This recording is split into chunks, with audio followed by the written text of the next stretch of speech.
That's it. Welcome to another episode of Tzuzamen. Hi, Hi, Tzipi. Tzili.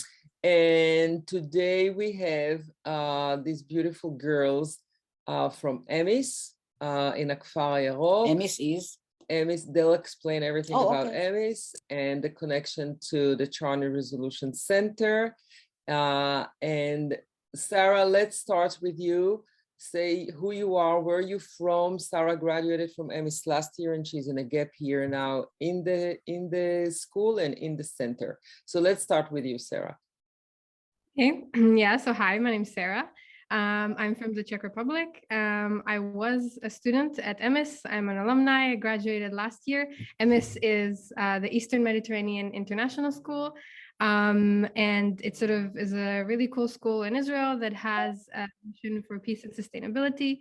It brings together Palestinian, Israeli, and international students. And it is a partner of the Charney Center because they have these shared missions of peace and dialogue and cooperation.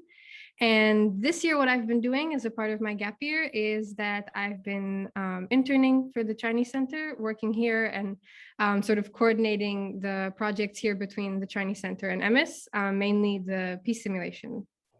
So Sara, please tell us about the caste system and the girls a little bit so everybody would have a background of what we're going to talk about, and then the girls will present themselves.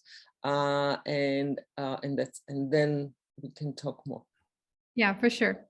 Okay, so well, generally, first of all, EMIS encourages a lot of like student involvement and a lot of student initiatives, sort of clubs or committees. And so one of these is the Peace Simulation Committee, or the Peace Simulation CAS. CAS stands for Creativity Action Service, which are the different types of sort of student activities, student engagements that you can have at EMIS. And the way it works in terms of the Charney Center is that basically I lead the Peace Simulation CAS, the Peace Simulation Committee, with a number of students from the school who I interviewed and who I selected, and together we build the Peace Simulation, which is a project that happens, which is for the entire school, and it's a simulation of peace talks between a Palestinian and Israeli delegation. So I just want to say that the center is planted in EMIS, in Akfar Yarok, and we collaborate on many levels. And our flag mission is the peace talk simulation. And every beginning of the year, there is a market of ideas for CAS in the school, and the kids choose which team to join and to be active with. And under the leadership of Sari in the center, who is the director of the center, Sara was working with Sari and was the head of this group. Taufik, we miss Taufik, the boy in the cast, and together they were working with Sari on the simulation, because every year we try something a little bit different to work with the kids and see what works best and how we can really pursue the whole idea in a better way. So Sara, tell us about the cast, and girls, you present yourselves. Right, yeah, so the CAS, the committee, is made up of 4 members. This is also how it was done last year. It's not the required number, but it seems to work well this way. 2 sort of more international members, international representatives, and 2 locals, so like a Palestinian and Israeli. Each of them can represent one of the narratives, or sort of a narrative. And so as you mentioned, we have to who is Palestinian. He's actually Arab Israeli, but he was sort of representing the Palestinian narrative. And then we have Mika, if you want to introduce yourself. Yeah, okay, so hi, I'm Mika. I'm from Israel. I'm a DP1 student, and this is my second year. DP1 is the 11th grade.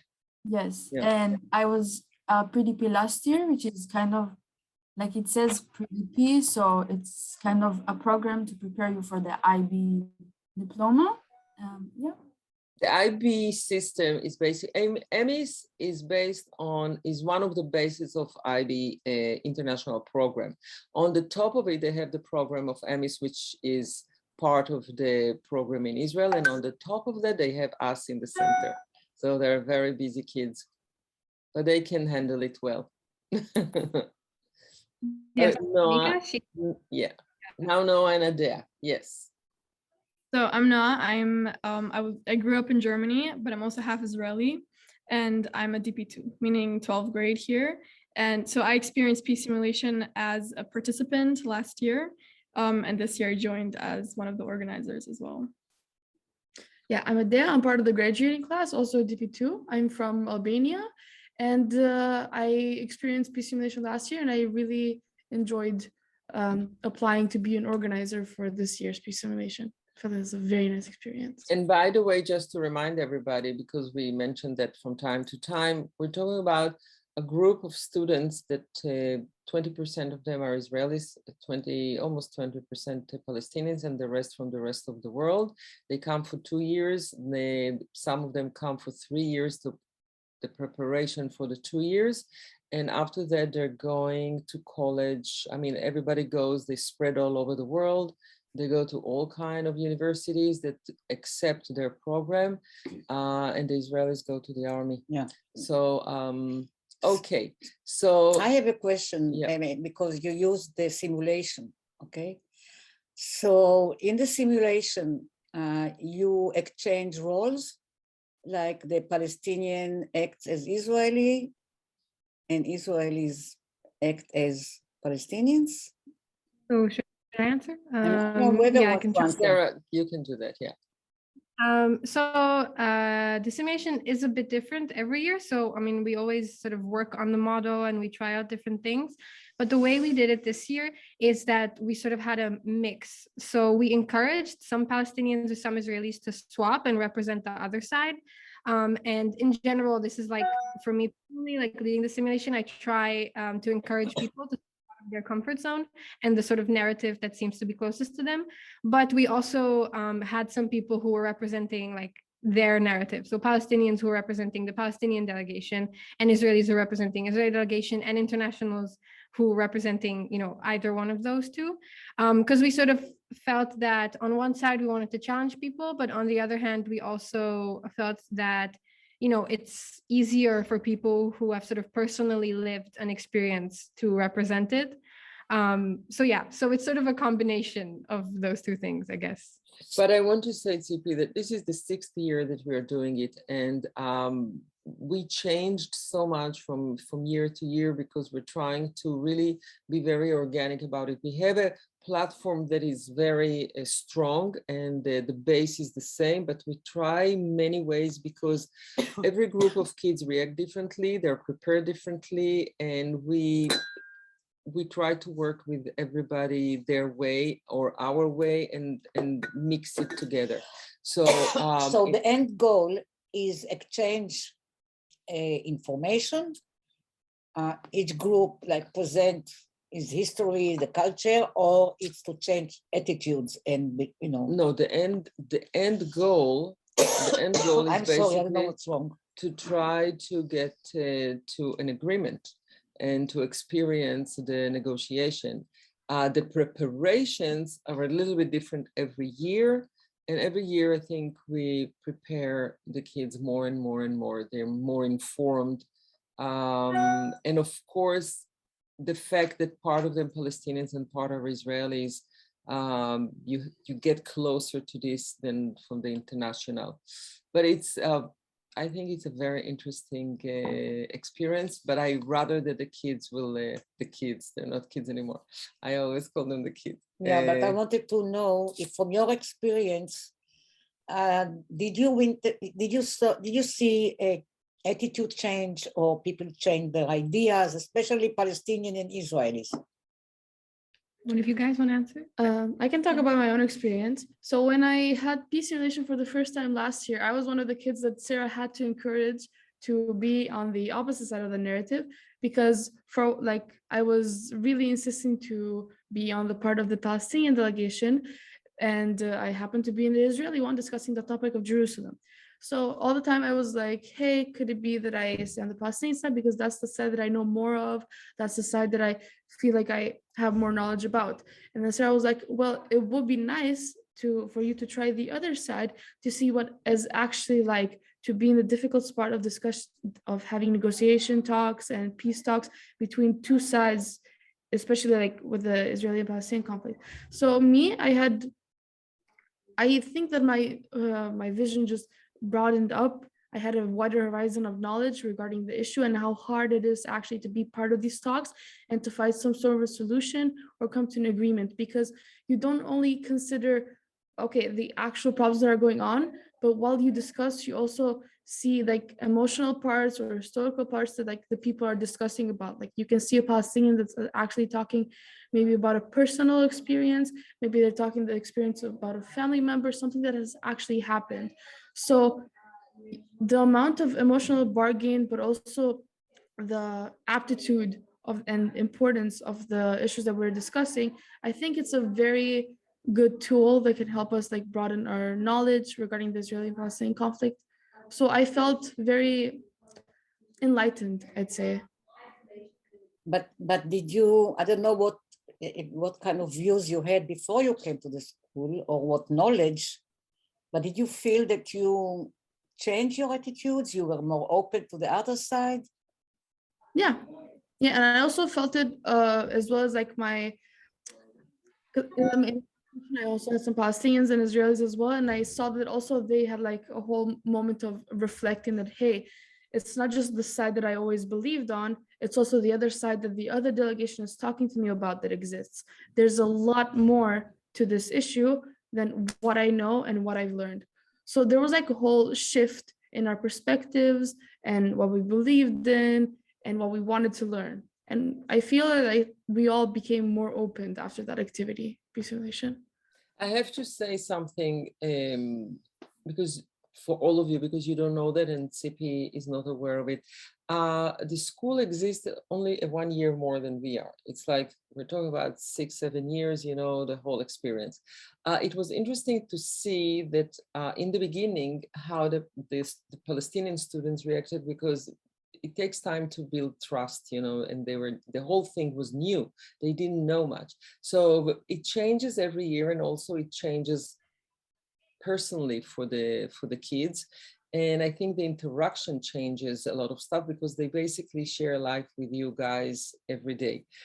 In the first few years, we had Dr. Sapir Hendelman handling the simulation, and we created a system that we allowed Palestinian students even to participate, and Israelis in simulations outside of it's not that we allowed, we created a whole body of simulations outside of EMIS, and we took the local— You mean your other schools?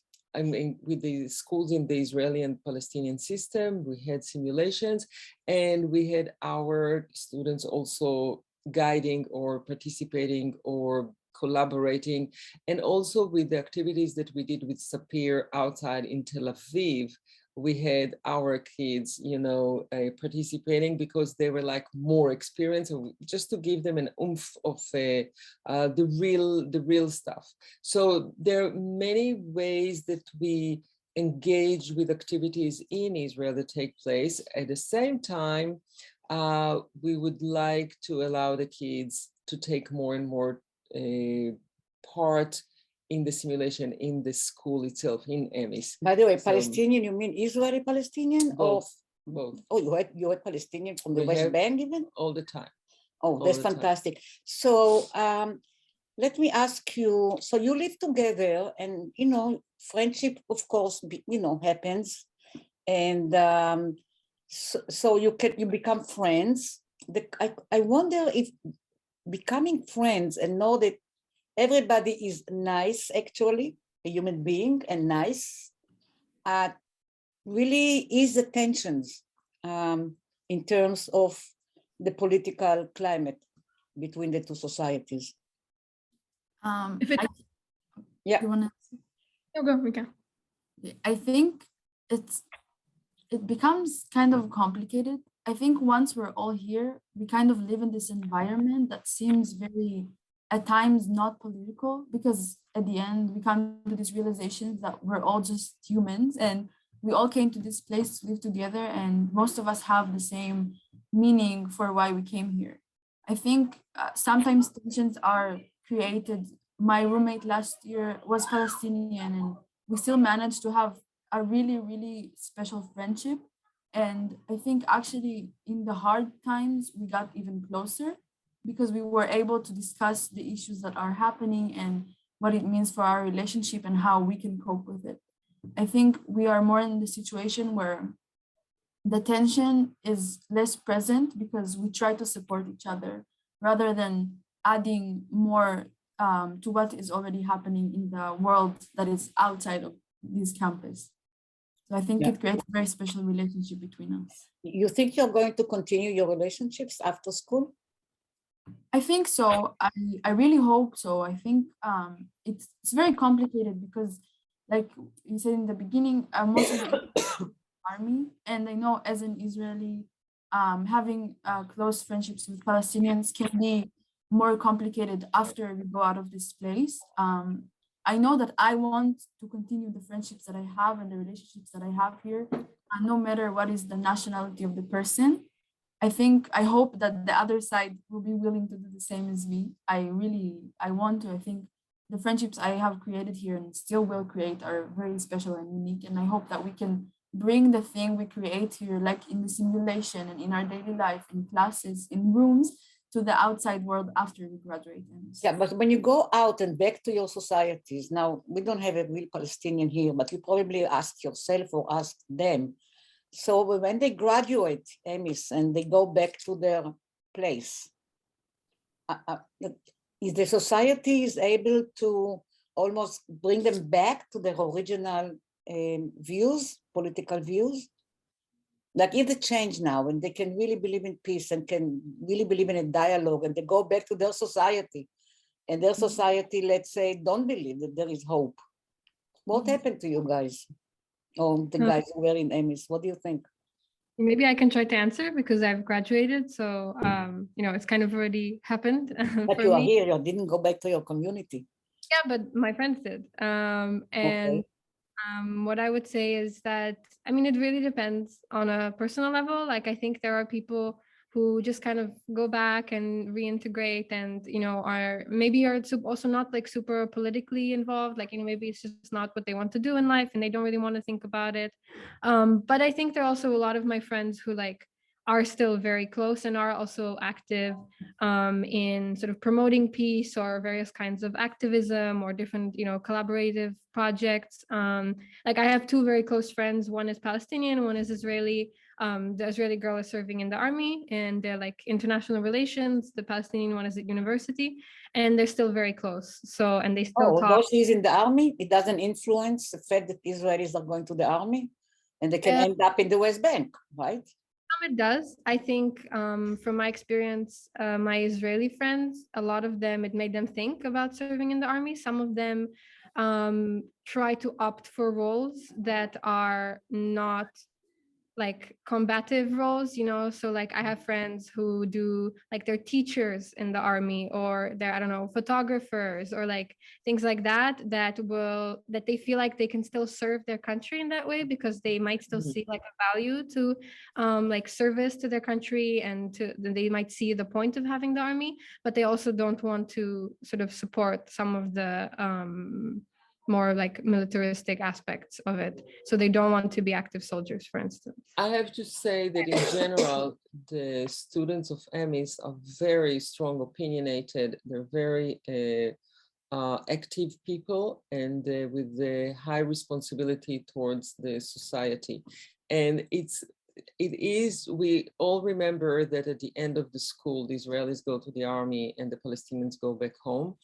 But there are many ways that we all get in touch and we stay in touch, and some of them are presenting the center and collaborating between the center and project in the world, and also with EMIS. Not everybody, but many, and also Palestinians.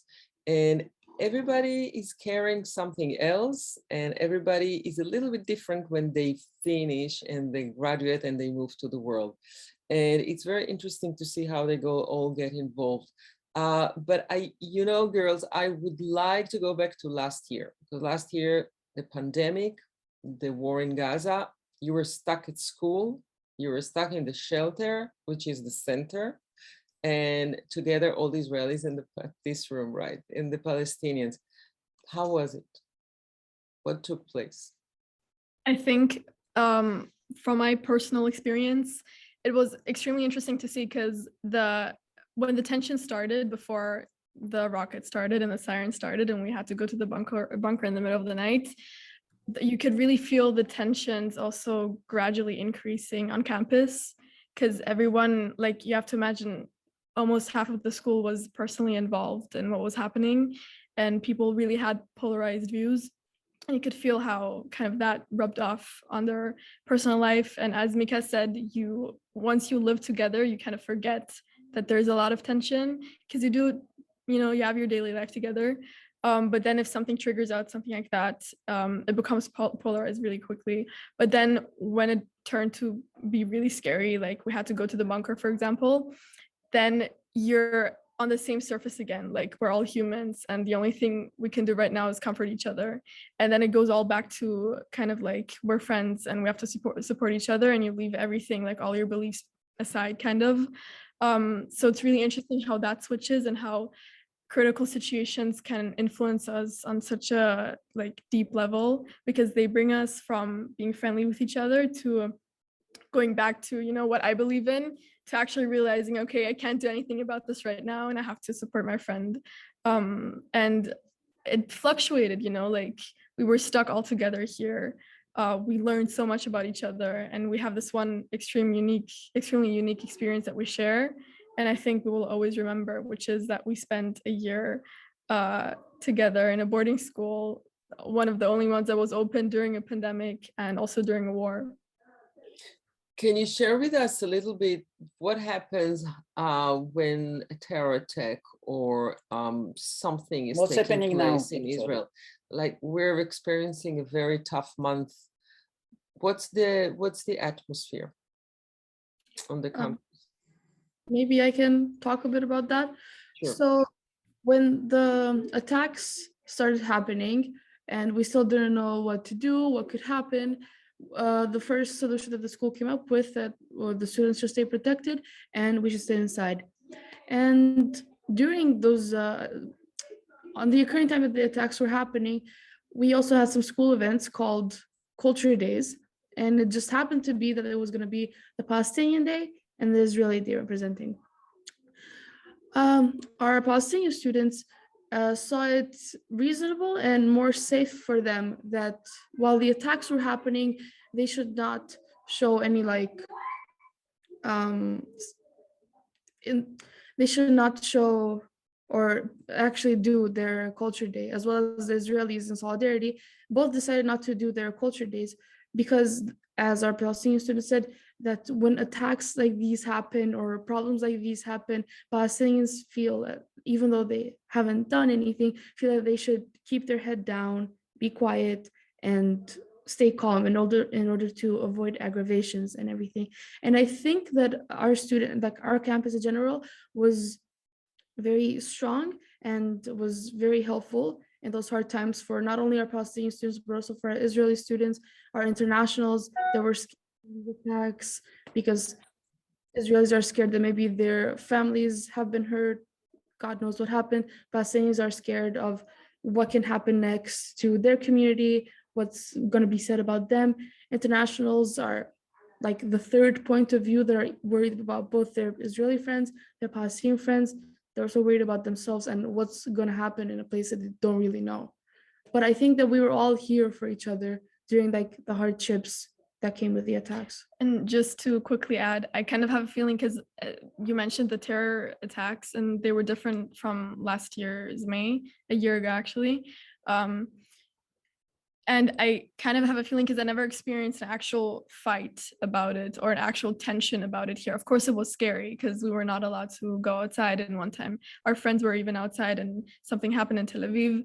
But inside, it was never a conversation topic in the sense that people blame each other. And I kind of feel like that's like, thanks to the atmosphere here, that all of us know what happens a step further. Like you see in the news that there was a terrorist attack by a Palestinian person, for example, and then the army is involved, and then police is involved, and it's all pretty much black and white. But here in this community, it feels very much different because we know that it's not something that represents a specific community, and it's not something that you kind of turn into a tensious situation or turn into a fight. It's more that you have the knowledge beyond that to accept the fact that it's happening, that it's extremely painful, but that it doesn't represent anyone. But so when you observe the situation, and I'm sure that you have more information than you had maybe before you came to the school, can you come with any new ideas about a possible solution? I think, I don't know, lately I've been having many like political talks outside of EMIS and with people with different opinions than me. And I think since coming to EMIS, my opinion changed completely and it kind of varied in many ways. I think I changed as a person.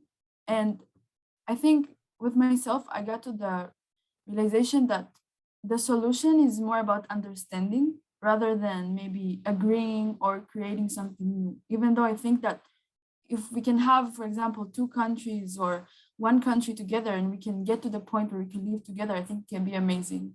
But I think for now, changes can happen on the personal level. If I, as an Israeli, understand that on the other side, for example, in the West Bank, there's a Palestinian that has feelings that it's their home too. I think coming to this understanding and realizing that we are all people and that we all have needs. We all have strong feelings about where we belong to and our family. Maybe someone from our family got hurt, but it happens on both sides. And I think the solution can come more on an individual level at this point. Well, I listened to you and I asked myself, and I don't know if Tzili had the same experience, and we are, different generations. When I grew up, nobody talked to me like this, like you talk now. Mm-hmm. Nobody was sitting with, I never heard it, and I was in the youth movement, and it was nothing was presented to me is, well, listen, there are people, they have, whatever you say, they have feelings. We don't have to agree, but we just have to accept each other and just learn to live together, even if we don't agree. Nobody ever gave me these values. I mean, I got them later, but not during school, not in the army. I think when we grew up, they didn't address those feelings. Those feelings were hidden and nobody put them on the table. The feelings that everybody were talking about was building Israel, being proud about being Israeli. It's very different after so many years of the way we live now in occupation, and also the world changed in other ways that you talked about more openly about your feelings. Yeah, but but listen, you are young, right? So when you grew up, before you came to EMIS, people talk to you this way? I don't know where you came from or what school you came from before you came to EMIS. Where are you from? Tel Aviv? Where are you from? I'm from the north. So anybody talk to you like this in school? Like you have to understand them, there are people. I don't think that like this very directly, but part of my life is like being in a shared community. I mean, I live next to Arab villages. I'm familiar with people who are like different than me, even though I think we're very, very similar. I think that in school, directly like this, no one ever talked to me. I think we are. I think it's more like specifically for me, I think I learned in a very special place. And even though it wasn't specifically understanding the other side or Palestinians, just understanding that people have different opinions than me is something that I like became very familiar as I grew up in the school I went to. But I think it's a very special situation, and I don't think it's talked about enough. I think we like to ignore what we don't see, and because we don't necessarily always see what's happening in the West Bank or even inside Israel, we don't necessarily always have these feelings about it. Right, but I have to say that when we started to address Israeli and Palestinian schools because we wanted to do the simulations. Basically, I feel that we need to do simulations in every school, Yes. and everybody should participate in a process like that. That's the Basically, only way. the only schools we could collaborate easily were specific schools or a department at the school that handled, you know, with democracy, with politics, with stuff like that. Most schools you cannot reach, they don't talk about it till now. That's the system, that's the educational system, that's the society. It's still very preserved and very outside of the school. They don't, even if they talk about it, they don't really dig in and they won't volunteer the process. So from that point of view, we are still very limited. Yeah, very limited. Tell me something. So you girls from Europe, right? All of you, Czech, Albania, and half German. Okay, so when you go back to your country, so you don't have Palestinian Jews, you know, Israeli Jews and stuff, but you have other conflicts. You have a lot of immigrants, right? You have a lot of people who are, you know, foreign to you didn't grow up in your country. Are you going to, to put what you got from EMIS?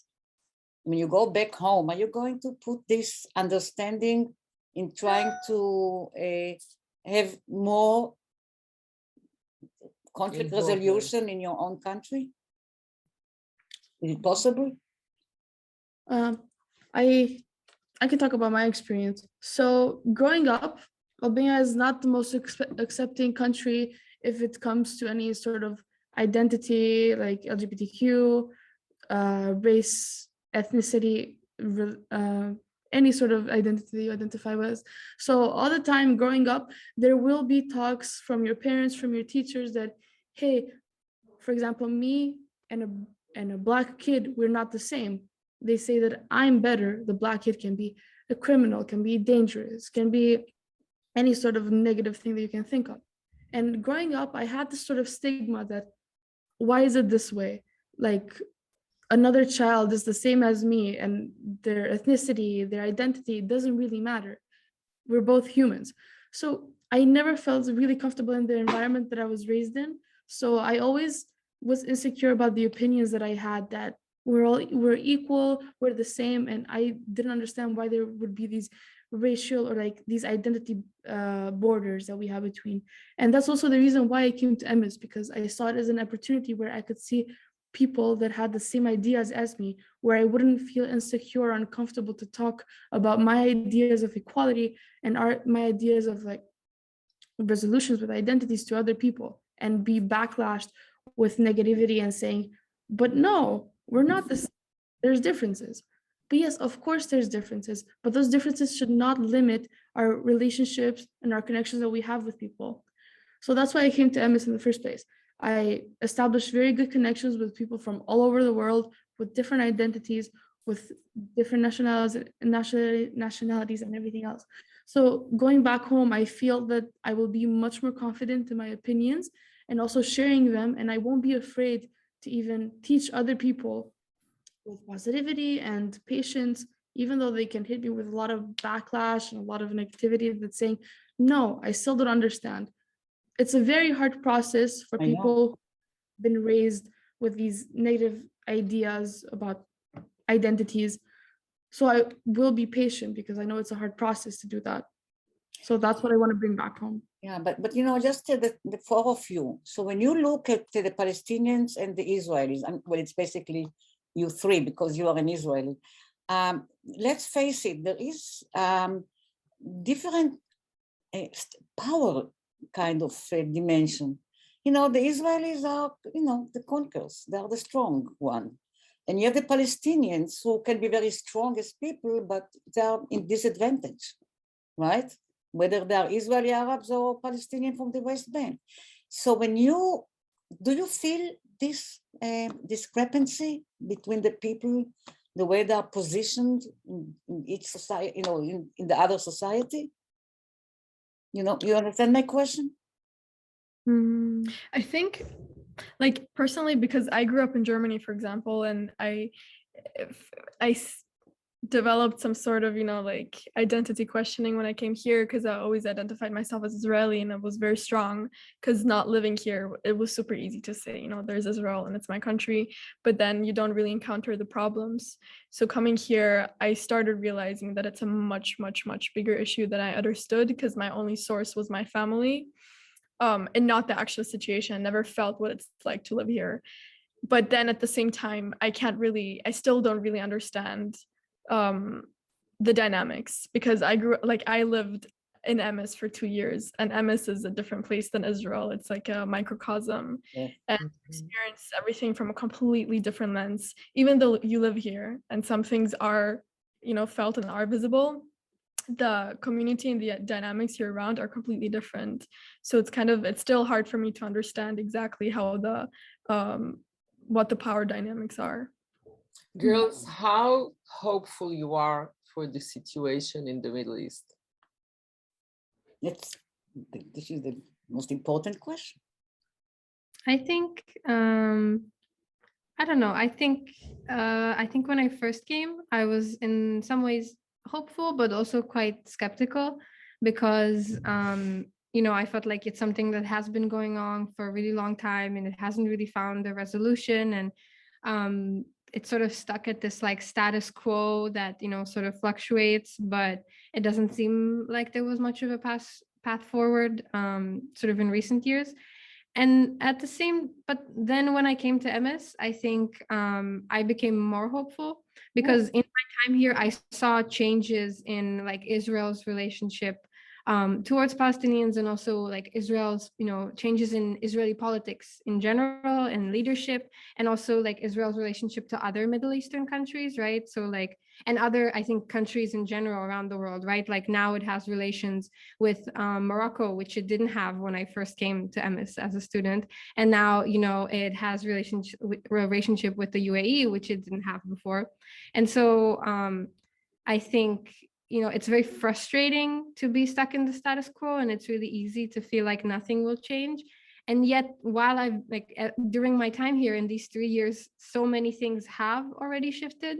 So I do think, it's possible. Like, this is what sort of gives me hope that all those people who worked on those projects, on that diplomacy, on building those relationships, it was probably a really long process, and they probably faced a lot of setbacks as well. And it's still not easy. And yet, they did manage to create some kind of change. So, if that can happen, then I suppose it is possible to create some sort of changes. So the rest of you, do you believe also like her? Did you become more optimistic, or? I think I just had this really quick thought after you asked the question, and it was that my idea or my hope always fluctuated. It always depends on the situation. But then I thought about it, and I think that the fact that a place like EMIS exists and it functions and it properly functions is already kind of a promise that it is possible. Doesn't mean that it's going to happen anytime soon, but that it is possible, that coexistence is possible, and that you're right. Moving forward is possible. He keeps saying it all the time. And it's not only that this place proves it, it's that all the people that live here and all the people that experienced studying here, they have been proven that it works. We experienced it with our own, minds and bodies, that it is possible. And if you have 200 people, 120 people every year that join, and then the networks gets bigger, you spark some kind of hope in everyone. And I think it's a very, small part, but to me, it's proven that it's definitely possible that something can, move into that direction. Do you think that the Palestinian students share your thoughts, your feelings about it? I hope so. I have a lot of Palestinian friends, but I cannot tell if from their position they share the exact same mindset, because they have a completely different background and completely different experiences.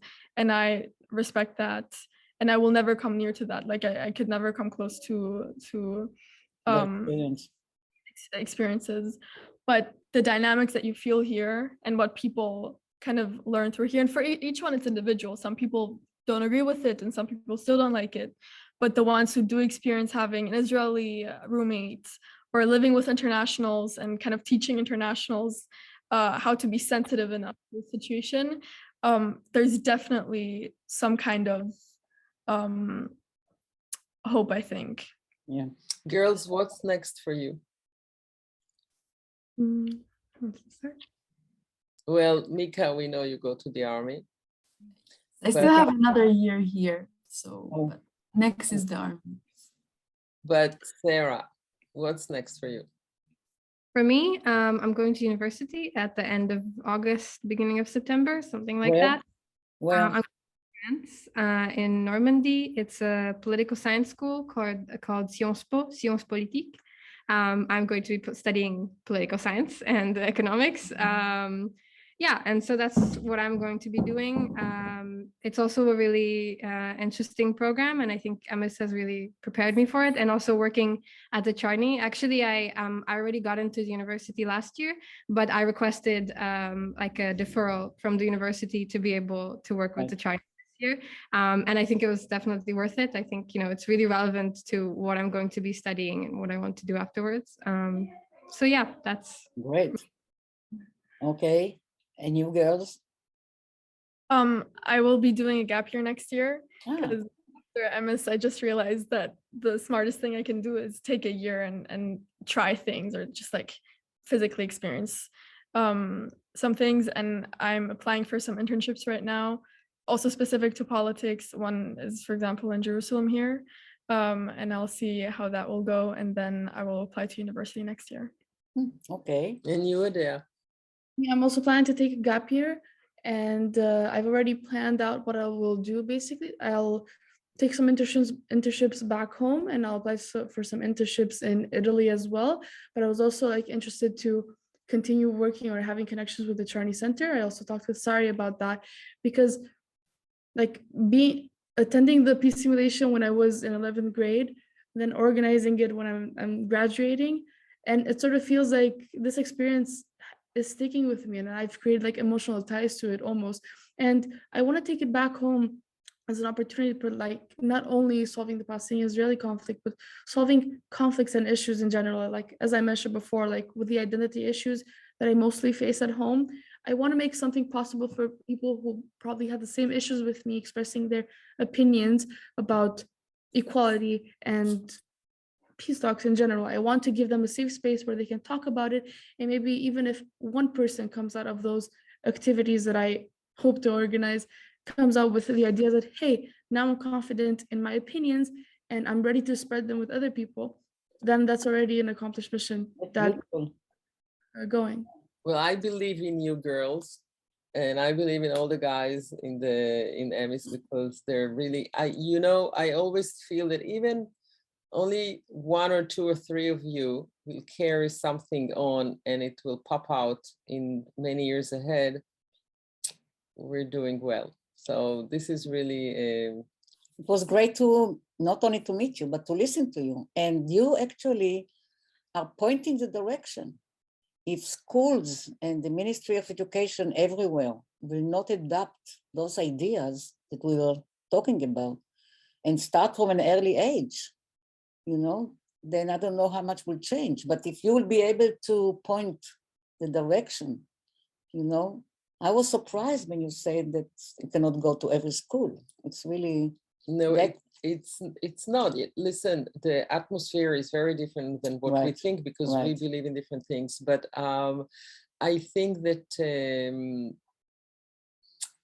all the students and all the graduates, they really care for what's going on, and they take it into heart and into action. And over time, things always change eventually at one point. And I always tell them that even if they only become involved citizens or voting citizens, and even take leading positions or educational positions, we're in good hands. Yes. So this is great. What can I tell you?